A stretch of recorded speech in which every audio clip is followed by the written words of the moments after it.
اینم یه دونه پشمالو خرزوخانه دیگه.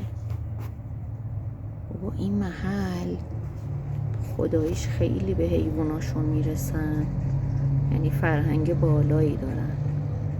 حالا ما هم خدا خواسته بیایم اینجا و به این حیوانا برسیم. اینا هم موجوداتی هن که حق زندگی دارن. من اصلا چیزی ندارم و بگم دارم لطف میکنم. شاید خدا به من لطف کرده که این موجودات رو میفرسته سمت من. واقعا خوشگلن، واقعا دوست داشتنی‌ان و واقعا مهربون. من قبل از اینکه بیام این تفلک‌ها اینجا نشستن و هر موقعی که من وقت دارم به اینا میرسم روز خیلی خیلی خوبیه برای من اون روز.